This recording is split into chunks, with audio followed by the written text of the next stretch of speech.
Hey guys, good evening, नमस्कार, संध्या। कैसे हैं आप सब लोग? तो हम लोगों की ऑडिट रिवीजन में आज हम लोग सीए इंटरमीडिएट के लिए बात करने वाले हैं हमारे चैप्टर नंबर 4 के ऊपर, यानी हमारा चैप्टर बहुत जबरदस्त वाला ऑडिट एविडेंस। अब चैप्टर 4 जो है, अगर मार्किंग वाइज भी बात की जाए तो बहुत अच्छा वेटेज जो है वो चैप्टर नंबर 4 रखता है, और इसके साथ में ऑडिट डॉक्यूमेंटेशन वाला जो चैप्टर है दोनों मिला करके एक अच्छा खासा मार्क्स जो है वो कवर करते हैं। तो हम लोग इस पूरे रिवीजन को स्टडी मैथ्स के क्वेश्चंस के थ्रू करने वाले हैं, और आज का जो फर्स्ट पार्ट है इसमें हम लोग लेने वाले हैं जितने भी स्टडी मैथ में टेस्ट योर अंडरस्टैंडिंग और केस स्टडी हमको दे रखी है वो क्वेश्चंस आज के सेशन में हम लोग डिस्कस करेंगे। सेकेंड पार्ट जो इसका रहेगा उसमें हम लोग करेक्ट इनकरेक्ट और जो डिस्क्रिप्टिव क्वेश्चंस हमारे जितने भी रहेंगे उन सब पर बात करके इसको हम लोग कंप्लीट करेंगे। चलिए जी, तो बगैर टाइम वेस्ट किए बहुत फटाफट से हम लोग स्टार्ट कर देते हैं। फर्स्ट क्वेश्चन जो आप लोगों के सामने है वो ये कहता है कि भाई फाइनेंशियल स्टेटमेंट को जब परस्यू किया तो auditor of company finds that notes to accounts contain ageing of trade payables in accordance with the requirement of schedule 3 of Companies Act 2013।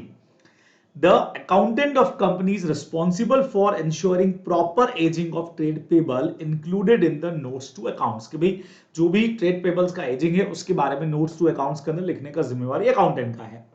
Now the auditor wants to verify whether aging of trade payable made in financial statement is proper or not, कि भाई ये जो चीज है वो proper आई है कि नहीं आई है, और इसमें अपने को बोला है भी आइडेंटिफाई करो what he is trying to do, actually में करना क्या चाह रहा है वो।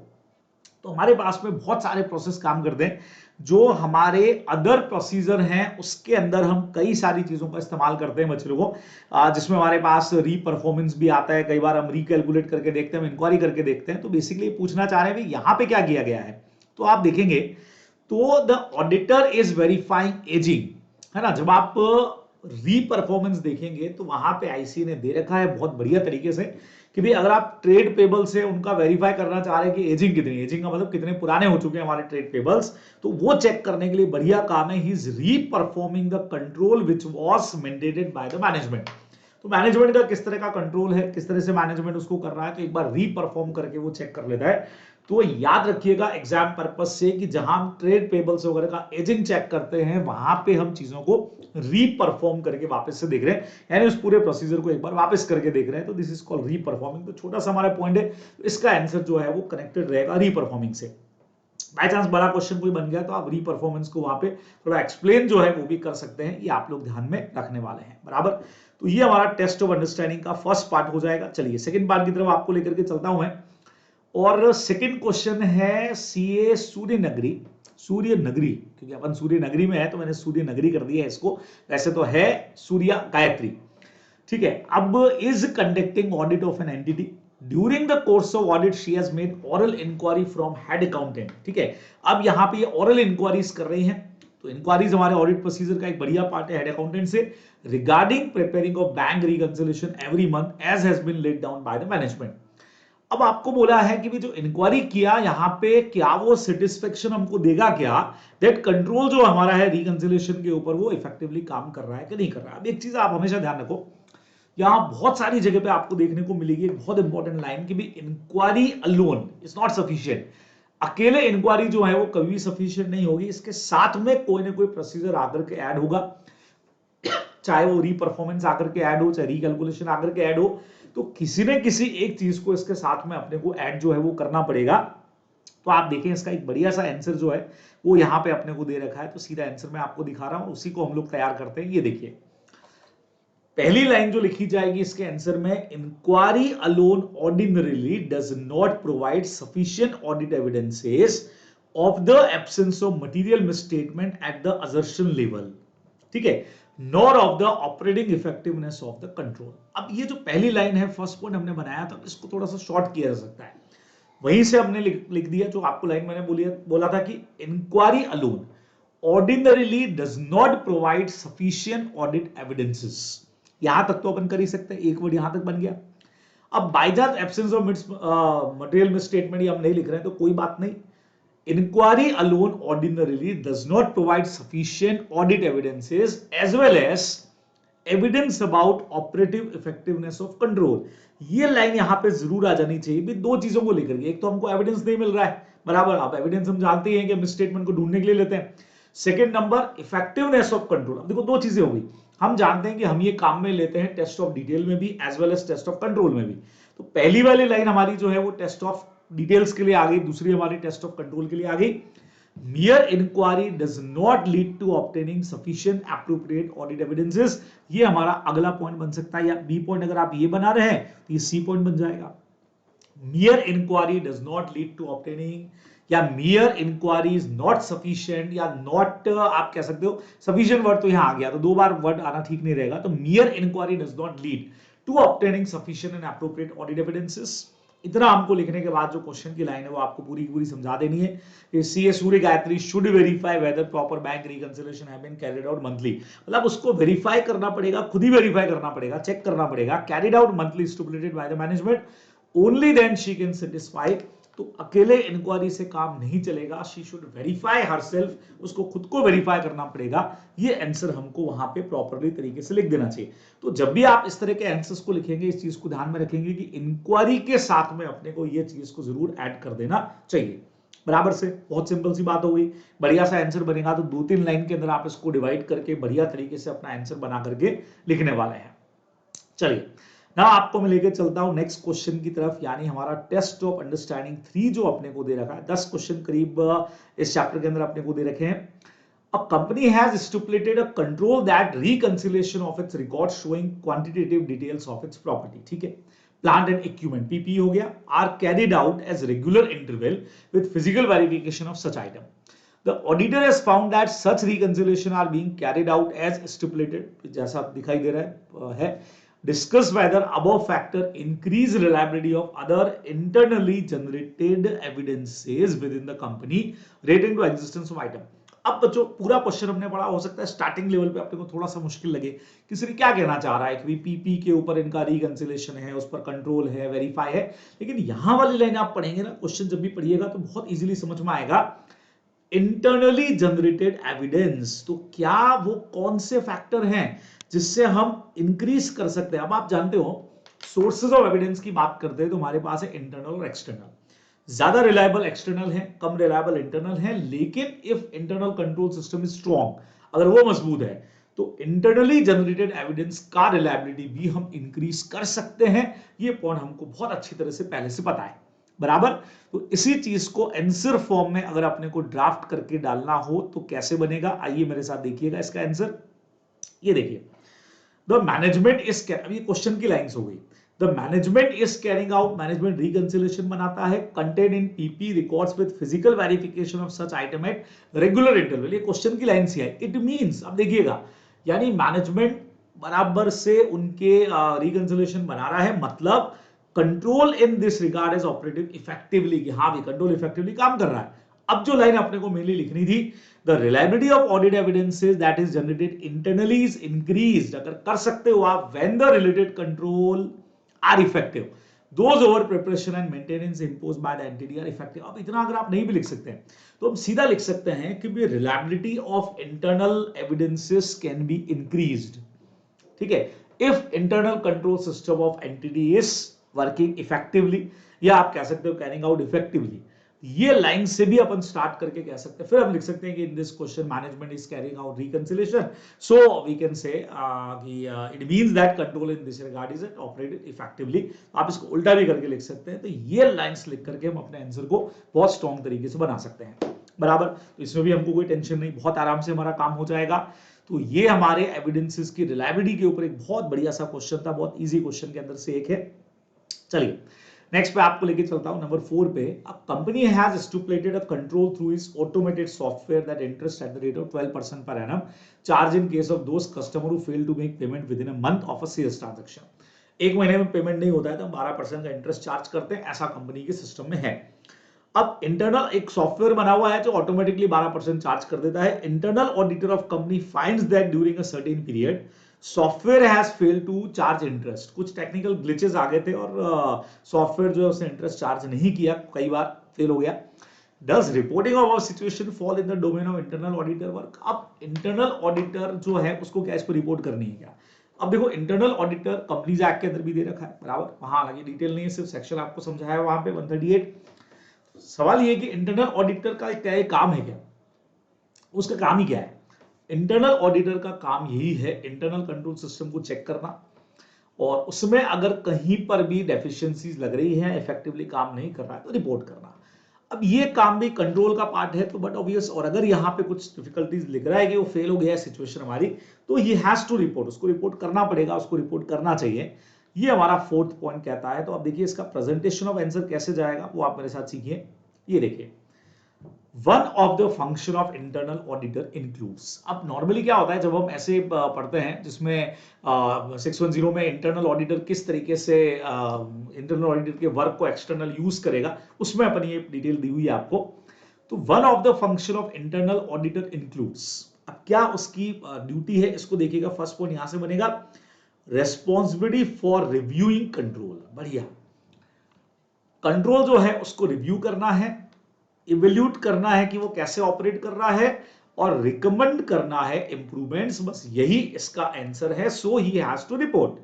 तो देखिएगा, तो वन ऑफ द फंक्शन की जगह आप सीधा लिख दें कि वन मोस्ट या इंटरनल ऑडिटर्स वर्क इंक्लूड्स, ऐसा है फंक्शंस इंक्लूड्स। अब क्या क्या इंक्लूड है, जो भी कंट्रोल सिस्टम है उसको सबसे पहले तो रिव्यू करना है। रेस्पॉन्सिबिलिटी क्या है, कंट्रोल सिस्टम आपका जो भी है उस कंट्रोल सिस्टम को इसको क्या करना पड़ेगा। हमने कहा सर सबसे पहला काम है कि कंट्रोल सिस्टम को रिव्यू करेगा, और फर्स्ट पॉइंट इस कंट्रोल सिस्टम को क्या करना है, रिव्यू करना। बराबर, तो ये एक तो चीज अपने को ध्यान में रखना है कि रिव्यू करना। अब रिव्यू कर लिया, उसके बाद में क्या करना है कि सर उसके बाद में देखना है, इवेल्यूट करना कि प्रॉपर तरीके से काम कर रहा है या प्रॉपर तरीके से वो काम नहीं कर रहा है। तो इंटरनल ऑडिटर का काम क्या है, इंटरनल कंट्रोल सिस्टम को रिव्यू कर लिया, चेक कर लिया, रिव्यू करने के बाद इवेल्यूट कर लिया कि ऑपरेट बराबर हो रहा है नहीं हो रहा है, जहां जरूरत पड़े रिकमेंड करना है इंप्रूवमेंट्स। तीन काम उसके हैं, आप लोग ध्यान में रखेंगे इन तीनों कामों को। बराबर रिव्यू करना है, बराबर रिव्यू करने के बाद इवेल्यूट करना है कि इस ढंग से काम कर रहा है कि नहीं कर रहा है, और फिर अगर कोई इंप्रूवमेंट है तो उसको रिकमेंड करना है। और आगे का आंसर तो आप समझ ही गए होंगे। इन द गिवन केस हमने समझा दिया, अभी ऑपरेटेड नहीं है, the system has not levy stipulated interest on certain period, it can result loss of, but obviously income का लॉस हो रहा है हमको, इम्प्रॉपर फाइनेंशियल रिपोर्टिंग हो रही है, तो such a matter definitely falls in the domain of the reporting of internal audit आएगा। तो ये उसका काम, तीन चीजें फोकस वापस से याद करेंगे आप। जब भी इस वीडियो को मेरे साथ में देख रहे होंगे तो हर एक चीज को साथ साथ में याद करते जाइएगा। अगर कहीं शॉर्ट नोट्स इसमें से इन क्वेश्चंस में बनाने की जरूरत हो उसको बना के रखिएगा कि कंट्रोल को हमको रिव्यू करना है, ऑपरेशंस हमको इवेल्यूट करने हैं, और इंप्रूवमेंट्स जो हैं उसको हमको रिकमेंड करना है। बराबर, ये अपने को ध्यान रखना है। बराबर, तो बहुत आराम से हो जाएगा। चलिए जी, नेक्स्ट क्वेश्चन पे आपको लेकर के चलता हूं मैं। बहुत फटाफट से हम लोग पहुंच गए हैं नेक्स्ट पे।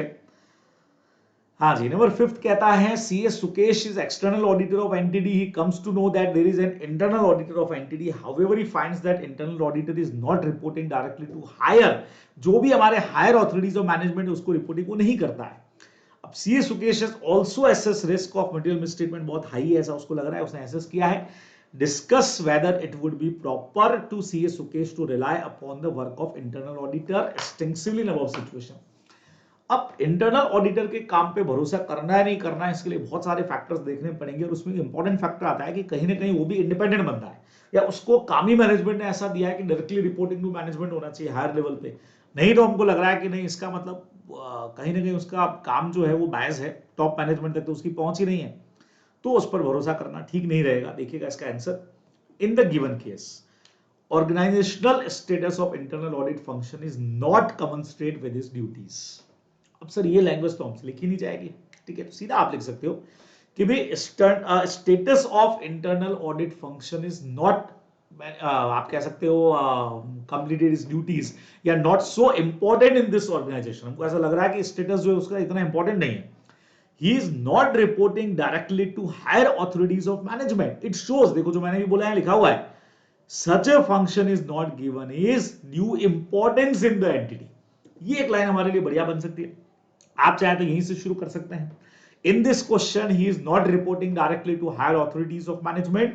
It shows that such function is not given due importance. इसको ज्यादा इंपॉर्टेंट उन्होंने नहीं दिया है। सो रिस्क, ये लाइन क्वेश्चन से निकल के आई कि भाई हाई मिस स्टेटमेंट है वहां पे, ऐसा रिस्क जो है वो ज्यादा है, और यही फैक्टर्स ये सजेस्ट करेंगे कि he should not rely upon the work of internal auditor, नहीं करना चाहिए। तो दो फैक्टर्स हमको यहाँ पे लग रहे हैं, पहला फैक्टर हमको लग रहा है ये वाला कि भाई इंपॉर्टेंस नहीं है क्योंकि आप हायर ऑथोरिटीज तक आपकी पहुंच नहीं है, और सेकंड क्वेश्चन में दे दिया है कि ROMMS वहां पे बहुत हाई दिख रही है, उसने चेक किया है। तो दो चीजें जब आपके सामने और आप चेक कर चुके हो तो फिर उसके काम पे रिलाय अपने को नहीं करना चाहिए। ये आप इस क्वेश्चन के आंसर में बहुत बढ़िया तरीके से लगा सकते हैं। बराबर, ठीक है। तो अच्छा सा पॉइंट अपना हो जाएगा ये वाला भी, उसी इंटरनल ऑडिट वाले पोर्शन के अंदर ये पोर्शन भी कवर है। नेक्स्ट अपने को दे रखा है auditor while conducting audit of an entity has selected sample, sampling आ गया भाई हमारा, based upon his personal experience and knowledge. ठीक है भाई, उसने अपने पर्सनल एक्सपीरियंस पे लगाया, नॉन स्टैटिस्टिकल सैंपलिंग हो गई है। तो later on it turns out the selected sample were not representative. अब देखो एक चीज बहुत क्लियर है, स्टैटिस्टिकल सैंपलिंग भी हम यूज करते हैं और एक तरीका नॉन स्टैटिस्टिकल सैंपलिंग, दोनों सही है, बट जो भी आप सैंपल सेलेक्ट करोगे must be representative. Audit sampling का डेफिनेशन ही कहता है 100 में से अगर मैं 10 आइटम ले रहा हूं चेक करने के लिए तो कम से कम वो 10 आइटम मेरे कैसे होने चाहिए, 100 में से वो 10 आइटम ऐसे होने चाहिए जो इन पूरे 100 को रिप्रेजेंट करते हो, तभी तो मैं सही निकाल पाऊंगा ओपिनियन अपना, नहीं तो कैसे निकालूंगा। And it has lead to faulty selection of sample. अब ऑडिटर कंटेंट दैट सैंपल उसने अपने पर्सनल एक्सपीरियंस के ऊपर और नॉलेज के ऊपर लिए, तो क्या रेस्पॉन्सिबिलिटी से बच सकते हैं? नहीं बच सकता भाई, भले ही तुम पर्सनल एक्सपीरियंस लो चलेगा, हम अलाउ करते हैं, लेकिन रिप्रेजेंटेटिव तो होने ही चाहिए, उसके बगैर हमारा काम नहीं चलेगा जी, बिल्कुल नहीं चलेगा। आइए आपको नंबर 6 पे लेके चलता हूं। In the provided situation the audit sampling का हमारा ऐसे लग जाएगा, वो ऐसे का नाम आप जरूर लिखे, ऐसे का नाम नंबर यहां पे आप जरूर दीजिए। Audit sampling in the provided situation the auditor has selected sample based upon his personal experience and knowledge, it is a case of non statistical sampling approach, या सीधा नॉन स्टैटिस्टिकल सैंपलिंग, ये आप जरूर लिखोगे अपने आंसर में। अब whether may be approach non statistical या स्टैटिस्टिकल, जो भी मैंने आपको कहा था, सैंपल मस्ट बी रिप्रेजेंटेटिव, ये अपना बी पॉइंट हो जाएगा। ठीक है, दिस मीन्स, अब इसका मतलब भी बता दो, क्लोजली सिमिलर होना चाहिए होल पॉपुलेशन के साथ में, एग्जैक्टली तो नहीं होगा, यहां तक की लाइन जरूरी है। ये सैंपलिंग की खासियत भी है कि जो भी आप सैंपल सेलेक्ट करोगे वो पॉपुलेशन से सिमिलर होना चाहिए, इसीलिए यहां पे ऑडिटर को हम रेस्पॉन्सिबिलिटी से नहीं छोड़ सकते, नहीं एस्केप कर सकते, नहीं फ्री होगा वो, ये आपको आंसर पे ध्यान में रखना है। बराबर, बहुत बढ़िया सब पॉइंट है, बहुत आराम से हो जाएगा, बढ़िया बढ़िया 7 पे क्वेश्चंस आप याद करते जाएंगे। तो इस पर्टिकुलर सेशन में आधे घंटे का करीबी सेशन रहेगा हमारा, इसमें आप बहुत अच्छे से इन सारे क्वेश्चंस को रेडी कर पाएंगे, तैयार कर पाएंगे, याद कर पाएंगे। चलिए नेक्स्ट पे आते हैं, छोटा सा एक पार्ट है, audit procedure performed so far by auditor of company indicate that there is possibility that company had not disclose all material litigation cases involving the company. बढ़िया भाई, audit procedure performed so far by auditor of company indicate that possibility company did not disclose all material litigation 501 में अपन पढ़ते हैं litigations, ठीक है। Does such a situation warrant direct communication by auditor external? हाँ, अगर कंपनी इंपॉर्टेंट लिटिगेशन शो नहीं कर रही है तो ऐसे 501 कहता है कि हमको डायरेक्ट एक्सटर्नल ऑडिटर से बात करना पड़ेगा। तो इसका आंसर भी मैं आपको दिखाता हूं, देखिएगा क्वेश्चन नंबर 7 का हमारा जो आंसर है वो कैसे बनेगा, देखना मेरे साथ, ये देखिए। एज पर रिक्वायरमेंट ऑफ ऐसे 501, जहां पे हम ऑडिट एविडेंसेस, हम स्पेसिफिक जो आइटम्स है उनके ऊपर करते हैं। If auditor assess a risk of material misstatement regarding litigation or claim that have been identified, and when audit procedure performed indicate that other material litigation or claim may exist, up the auditor shall seek direct communication with entities external legal counsel. आप चाहें तो ऐसे का नाम लिख के सीधा लिख सकते हैं कि इन केस ऑफ एनी लिटिगेशन, कोई भी information which not provide by the entity, not disclose by the entity, और ऑडिटर, ये लाइन क्वेश्चन में दे रखी है अपने को, ठीक है। तो ऑडिटर को क्या करना चाहिए, auditor shall seek direct communication with the entities external council, बात करनी चाहिए। सो बिल्कुल यहाँ पे जो है अब सिचुएशन वारंट बिल्कुल सही है, सिचुएशन आप कर सकते हैं और करना भी चाहिए, ये अपने को आंसर में लिख देना चाहिए। बराबर, बहुत सही है, बहुत आराम से हमारा क्वेश्चन हो जाएगा। तो जैसा क्वेश्चन की लाइंस आपको दे रखी हैं उसी के बेस पे, देखिए 7th में आपने को बोला था, ठीक है, तो इंडिकेट कर रहा है कि देयर आर सम, तो आप आंसर बिल्कुल इसी तरह से लिख सकते हैं। If auditor find that, indicate that there is possibility in the company not disclose all material litigation and there is some misstatement, material misstatement, then auditor have to direct communicate with the external auditor, ये language आप बना करके लिख सकते हैं, ऐसे का नाम नंबर सब कुछ जरूर दे दीजिए। चलिए जी 8th पे हम पहुंच गए। सीए जिग्नेश देसाई जो है वो is a of audit of company, the company is fairly large one and well functioning internal audit department, बढ़िया इंटरनल ऑडिट डिपार्टमेंट है उनका।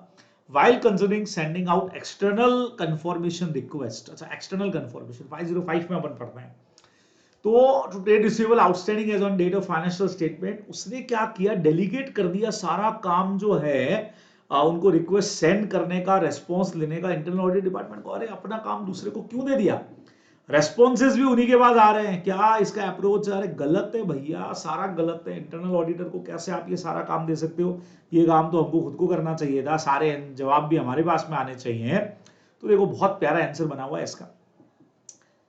When using external confirmation procedure, auditor shall maintain control over external confirmation request, including, अब ये 4 point आप हमेशा से पढ़ते हो, लास्ट क्लास में हम लोगों ने क्लास में इसको याद भी किया था। सबसे पहले इंफॉर्मेशन डिटरमाइन करो जो आपको रिक्वेस्ट या जो कंफर्म करनी है, किससे कंफर्म करना है, पार्टी सेलेक्ट करो, फिर डिजाइन करो आपकी कैसा आप रिक्वेस्ट बनाओगे, पॉजिटिव बनाओगे, नेगेटिव बनाओगे, कैसी बनाओगे, रिक्वेस्ट को सेंड कर दो, फॉलोअप रिक्वेस्ट भी साथ में अपने को भेज देना चाहिए। तो ये सब काम ऑडिटर को करना है, बराबर। ऐसे 505 क्लियर कहता है, खुद ही करना चाहिए। In the given case it appear the external auditor ने सारा काम डेलीगेट कर दिया है और पूरा क्वेश्चन समझा करके फिर हम फाइनली लिख देंगे all these act are not in line with the requirement of 505। ये जो आपने डेलीगेट कर दिया काम, वो सारा का सारा 505 के रिक्वायरमेंट के हिसाब से नहीं है, कि अपने को आंसर में लिख देना चाहिए, बराबर। तो बहुत आराम से बन जाएगा। वही 4 पॉइंट्स अपन ने जो याद किए हुए वो आप लोगों को यहाँ पे 4 पॉइंट्स लिख देने चाहिए। Then 9th नंबर पे आया, on reviewing schedule of trade receivable of company, CA Mary finds that in respect of one outstanding balance, the CFO of the company is not willing to allow her to send external confirmation request. अब हमने पढ़ा है 505 में कई बार management external conformation मंगवाने से मना कर देता है, यहां पे भी सीएफओ ने मना कर दिया।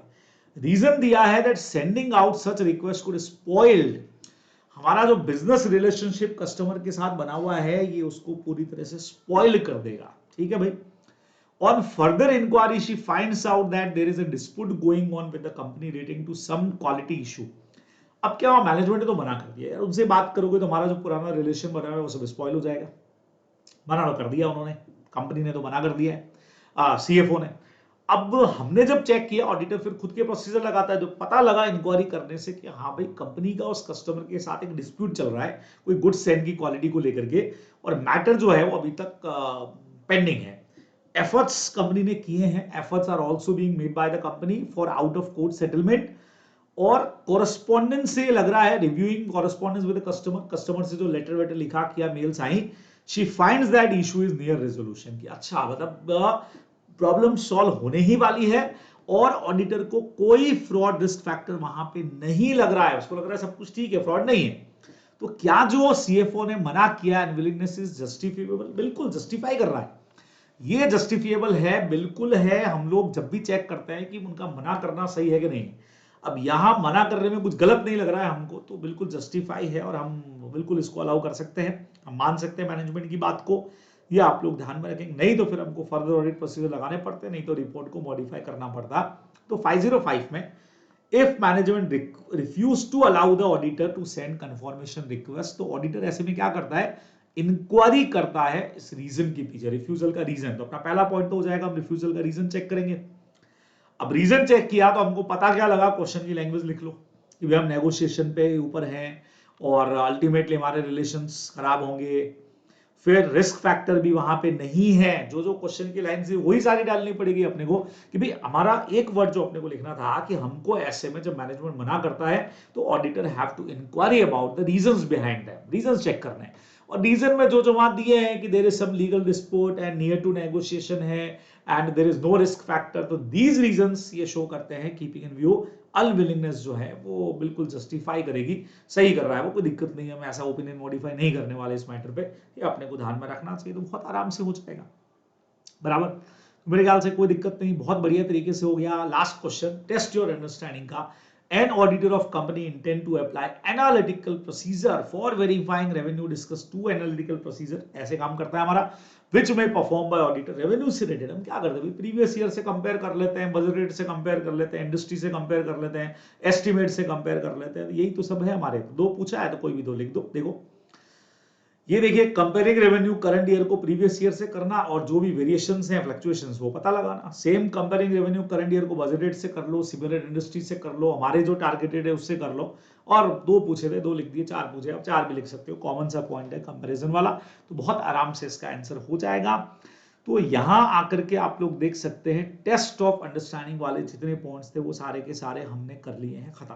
अब चलिए फटाफट से एक केस स्टडी हम लोग यहाँ पे दो आपको दे रखी है इस चैप्टर में, वो पहले कंप्लीट कर लेते हैं। और केस स्टडी अगर देखी जाए तो जैसा आपको हमेशा मैंने कहा है बहुत बड़ा सा क्वेश्चन दे रखा है, लेकिन इसको पढ़ने से पहले एक बार क्वेश्चंस देख लेने चाहिए, क्या पता हमको क्वेश्चन से आंसर मिल जाए, पढ़ने की जरूरत नहीं पड़े। Which of the following statement is most appropriate regarding inventory count? 501 में इन्वेंट्री काउंट, इन्वेंट्री को काउंट करना है तो ठीक है ना, हम क्यों काउंट करेंगे, हम तो क्या करेंगे, देख लेंगे कि भाई हाँ कहाँ लोकेशंस के ऊपर इन्वेंट्री है, कौन कौन लोग हैं जो कर रहे हैं, और हम लोग टेस्ट काउंटिंग करके देख लेंगे, ऐसा कुछ करना चाहिए। तो अब यहाँ पे शी इसलिए लिखा है क्योंकि क्वेश्चन के अंदर ये सीए है और सीए दृष्टि खंडेलवाल बराबर से। तो she should inspect the inventory to ascertain existence and condition at all location, observe how many personnel are carrying out and count procedure and test counting। ठीक लग रहा है, यही करना चाहिए। सेकंड कैसे चेंज है, she should inspect the inventory to ascertain its existence in all locations, ये तो सेम लिखा हुआ है। observe how many personnel are carrying out, ये भी ठीक है, सेम लाइन लिखी है जो ऊपर थी वो यहाँ पे भी है। and perform test counting, यहाँ तक तो सेम है, ऊपर वाला और ये सेम चल रहा है ना। ऑब्जर्व हाउ मेनी पर्सनल, ये तो सेम लग रहा है, बिल्कुल वही है। She should inspect the inventory to ascertain is existence at all location, सब जगह पे चेक करना चाहिए, वो तो आ ही गया, एग्जिस्टेंस और कंडीशन हम चेक कर ही रहे हैं। क्वेश्चन में हमसे पूछा था काउंटिंग के अंदर क्या होगा, यहाँ खाली बोला है एग्जिस्टेंस देखने को, फर्स्ट वाले में एग्जिस्टेंस और कंडीशन दोनों बोला है। कंडीशन के लिए इन्होंने बोल दिया matter of condition of inventory false in the domain of expert, बात तो सही है भाई, एक्सपर्ट को देखना चाहिए होता है, ठीक है। लेकिन क्वेश्चन हमसे काउंट के बारे में पूछा है तो हम ये वाले लाइन की हमको रिक्वायरमेंट है नहीं। She should inspect the inventory to ascertain existence and selected location, नहीं all location चेक करनी चाहिए, ये तो डीसी तो हो नहीं सकता। She should inspect the inventory to ascertain existence and condition at all location and perform counting of each and every item, नहीं भाई नहीं, बिल्कुल नहीं। तो ए और बी में से हमको काफी ठीक लग रहा है, ए भी ठीक लग रहा है, बी भी ठीक लग रहा है, लेकिन यहाँ शुरुआत के अंदर ही उन्होंने लिख दिया था एग्जिस्टेंस देखना चाहिए, नहीं एग्जिस्टेंस और कंडीशन भी हम चेक करेंगे, हालांकि उसके लिए हम कंडीशन में हम एक्सपर्ट का वो सर्टिफिकेट ले लेंगे, लेकिन एक बार चेक तो करेंगे ना भाई, इसलिए ए ऑप्शन जो है वो इसके अंदर बेस्ट है, A option is absolutely correct, ये अपने को ध्यान रखना है। एज रिगार्ड इन्वेंट्री लेंगे विद थर्ड पार्टी के पास पड़ा है, बच्चे लोगों अपन ने पढ़ा हुआ है, थर्ड पार्टी अगर दूर है तो कंफर्मेशन ले लो और आजू बाजू में है तो खुद ही जाके चेक कर लो। तो she should request confirmation from third party regarding quality and condition and held on behalf of company as well as, साथ में रिक्वेस्ट भी करना है, दोनों काम क्यों कर रहे हो, खुद भी देखोगे भी और मतलब थर्ड पार्टी कंफर्मेशन भी करोगे और थर्ड पार्टी को बोलोगे inspect inventory held by them, both requirement are necessary ना भाई, दोनों क्यों करेंगे, दोनों में से कोई एक करेंगे। She should request confirmation from third party regarding, इन्होंने बोला है quantity and condition of inventory held on behalf of company और ऑन रिक्वेस्ट, मतलब ऑन बिहाफ ऑफ कंपनी, एक तो हम थर्ड पार्टी से ले लें और लगा के लिखा है request third party to allow her to inspect inventory held by them, compliance किसी भी एक की करनी है तो ठीक है ना, अपन ने यही तो बात किया था कि एनी वन ऑफ दीज और both is required for the purpose of, any one और बोथ, वहां पे ऊपर वाले में लिख दिया था बोथ आर रिक्वायर्ड, नहीं एनी वन भी चलेगा भाई, हमारे आजू बाजू में है तो हम खुद ही चेक कर लेंगे और दूर है तो हम कंफर्मेशन मंगवा सकते हैं, दोनों है तो दोनों यूज कर सकते हैं, ऑब्लिगेशन है नहीं, ये तो हो नहीं सकता।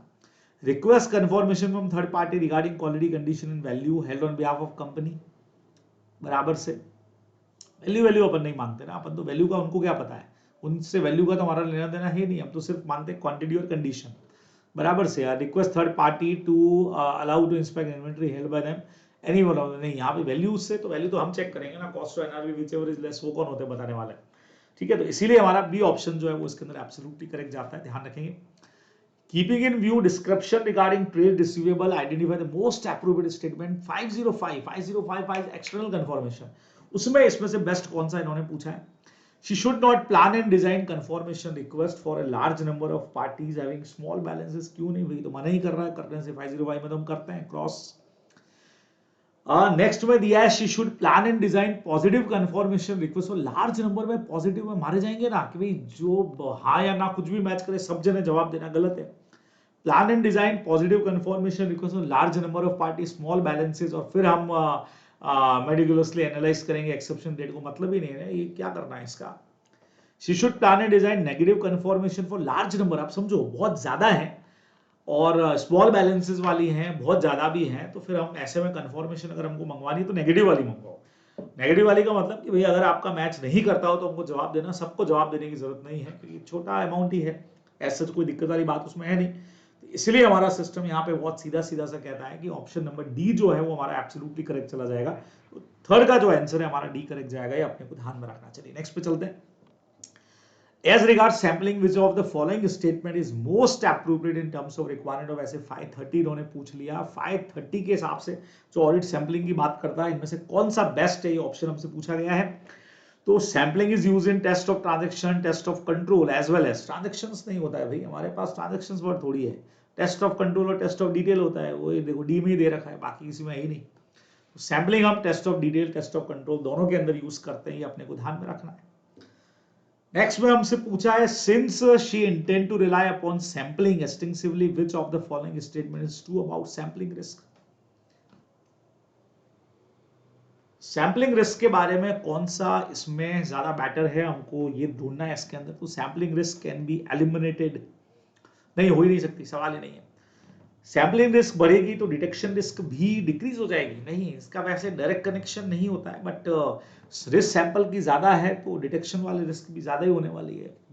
सैम्पलिंग ज्यादा है, रिस्क मतलब गलत सैंपल ले लिए तो डिटेक्शन वाले रिस्क भी जो है वो भी बढ़ जाएगी, बट ऑब्वियस है। सेकंड वाले में इसी का चेंज करके दिया है लेकिन एडवर्स रिलेशन ही बताया है। ये भी नहीं हो सकता है कि सैम्पलिंग रिस्क कम होगी तो बढ़ेगी, वही तो लिखा है। ये लिख रहा है बढ़ेगी तो कम होगी, ये हो नहीं सकता। ये कम होगी तो बढ़ेगी, वो भी हो नहीं सकता। Sampling risk will always be existence, बिल्कुल रहेगा, जीरो तो हम कर ही नहीं सकते ना, कितना भी हम बढ़िया तरीके लगा ले सैम्पलिंग रिस्क को जीरो नहीं कर सकते, एग्जिस्टेंस में रहेगी रहेगी। तो D option is absolutely correct. तो ये आपको चलो आंसर दे भी रखे आपको यहाँ पे, ये ध्यान में रखना है। एक लास्ट क्वेश्चन आज के लिए हम लोग और लेने जा रहे हैं, बहुत बढ़िया क्वेश्चन है। Financial statement of firm have been put up audit before CA Manushi. On going through financial statement, she wants to verify assertions contained in financial statement and has planned certain procedure for carrying out detailed checking. बराबर। अब 5 point दिए, पांचों से related question होंगे तो मुझे लगता है पांचों पढ़ने पड़ेंगे अपने को। She plans to verify some major bill debited in machinery repair account. Machinery repair में कुछ बिल है, पर्पज उसका इंश्योर करना कि करेक्टली बिल आए कि नहीं आए और उसका क्लासिफिकेशन जो है वो प्रॉपर तरीके से हुआ है या नहीं हुआ है, क्लासिफिकेशन ये देखना मेनली उसका काम है। तो इसमें वो चेक क्या करना चाह रही है, तो पहले में क्या वो टेस्ट ऑफ कंट्रोल चेक करना चाह रही है, टेस्ट ऑफ ट्रांजैक्शन चेक करना चाह रही है, टेस्ट ऑफ बैलेंसेस या रिस्क असेसमेंट, बट ऑब्वियस है टेस्ट ऑफ ट्रांजैक्शन ही चेक करना चाह रही है कि सच में ट्रांजैक्शन हुआ है कि नहीं हुआ। तो B option is correct. She plans to verify that all balances appearing under trade payables are genuine हैं, सारे genuine और fake उनमें से कुछ भी नहीं है, मतलब सारे exist कर रहे हैं, साफ पता लग रहा है। ये तो डायरेक्ट आंसर आपको मिल जाएगा कि हाँ भाई सब के सब occurrence, cut off, existence, accuracy, इसमें existence ही यूज होता है, exist कर रहे हैं। As regard, अच्छा सीधा वो मेरे ख्याल से वही दो लाइनें यहाँ पे लिख दी है इन्होंने, नहीं as regard she plans to compare amount of wages paid in current year from current और लास्ट ईयर को कंपेयर करना बिना पढ़े मैं कह सकता हूँ एनालिटिकल का कोई आंसर पहले ढूंढ लेते हैं, अगर हो तो, नहीं तो एक से ज्यादा हुए तो फिर पूरा पढ़ेंगे। ये देखो एनालिटिकल प्रोसीजर आ गया ना भाई, तो सीधा D option is absolutely correct चला जाएगा। कुछ दो ऑप्शन होते तो फिर मैं क्वेश्चन पढ़ लेता। She is of the view that necessary to examine the title deed check करना चाह रही है लैंड की, वैसे तो ओनरशिप के लिए चेक होती है, appearing in the financial statement. Title deed को चेक करना है, वैसे ओनरशिप से रिलेटेड होता है, लेकिन अच्छा इन्होंने वो पूछ लिया, चार जो हमारी प्रोसेस होते हैं ना, टाइटल डीड देखना ऑब्जर्वेशन है, इंस्पेक्शन है, एक्सटर्नल कंफर्मेशन है, इंक्वायरी है। अब टाइटल डीड डॉक्यूमेंट की तरफ से हो गया तो वो तो हमेशा ऑब्जर्व थोड़ी होता है, ऑब्जर्व तो फिजिकली देखते, इंस्पेक्ट करना ऐसी चीजें तो हमेशा इंस्पेक्ट की जाती है ना, जो डॉक्यूमेंट फॉर्म में होती है, तो inspection is correct answer. She wants to verify. अब she wants to verify whether conversion of foreign currency into Indian rupees, direct question मैंने वहां पे भी ये लिखा हुआ है, मैंने सीधा पढ़ दिया, ठीक है। यहाँ पे भी क्वेश्चन आई थिंक यही था। फर्म एक्सपोर्ट के अंदर एंगेज है और सेल्स इनवॉइस जो यूरोप से होते हैं और रुपीस के अंदर कन्वर्ट करना है, तो वो ये चेक करना चाह रही है प्रॉपर कन्वर्जन है कि नहीं है। तो प्रॉपर कन्वर्जन नहीं है तो खुद ही कैलकुलेट करके देख लेना भाई कि इतना फॉरेन करेंसी इतना रेट पे ट्रांजेक्शन हुआ है तो कितना होता है, तो रिकैलकुलेशन इज करेक्ट आंसर। तो ये बचे लोगों हम लोगों ने क्वेश्चंस कर लिए एकदम बढ़िया वाले, और सारा टेस्ट ऑफ अंडरस्टैंडिंग प्लस साथ में हम लोगों ने केस स्टडी कर लिया है। तो होप्स होगी बढ़िया तरीके से आप इसको कर पाएंगे, बेनिफिट इसका आप लोगों को बढ़िया मिल जाएगा।